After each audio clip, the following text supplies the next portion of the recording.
நாளை நடைபெறும் பொது வேலை நிறுத்த போராட்டத்தில் ஈடுபட்டால் ஊதியம் கிடையாது என தலைமை செயலாளர் அறிவிப்பை வெளியிட்டிருக்கிறார். விவரங்களை செய்தியாளர் சங்கரன் வழங்கிக்கலாம். சங்கரன், வணக்கம். தலைமை செயலாளரின் இந்த அறிவிப்பு தொடர்பான முழு விவரங்களை பதிவு பண்ணுங்க. வணக்கம் காயத்ரி.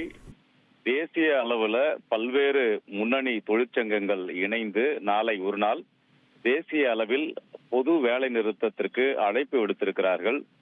வங்கிகளை, பொதுத்துறை வங்கிகளை தனியார்மயமாக்குவதற்கு எதிர்ப்பு, அதே போன்று வங்கிகளில் உள்ள காலி பணியிடங்களை நிரப்புவது உள்ளிட்ட பல்வேறு கோரிக்கைகளை முன்வைத்து நாளை நாடு தழுவிய அளவில் பொது வேலை நிறுத்தம் நடத்த இருக்கிறார்கள். இதில் பல்வேறு தொழிற்சங்கங்கள் எல்லாம் இணைந்திருக்கின்றன. தமிழகத்திலும் பல்வேறு CITU உள்ளிட்ட பல்வேறு தொழிற்சங்கங்கள் இந்த நாளைய வேலை நிறுத்த போராட்டத்தில் பங்கேற்பதாக அறிவிப்பு வெளியிட்டிருக்கிறது.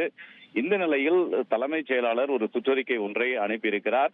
நாளை நடைபெறக்கூடிய பொது வேலை நிறுத்த போராட்டத்தில் அரசு ஊழியர்கள், ஆசிரியர்கள் பங்கேற்க கூடாது என்றும், அப்படி மீறி பங்கேற்றால் அவர்கள் மீது துறை ரீதியான ஒழுங்கு நடவடிக்கை எடுப்பது மட்டுமில்லாமல் நோ ஒர்க் நோ பே என்ற அடிப்படையில் நாளை அவர்களுக்கு சம்பளமும் வழங்கப்படாது என்ற ஒரு தகவலையும் அந்த சுற்றறிக்கையில் தெரிவித்திருக்கிறார்.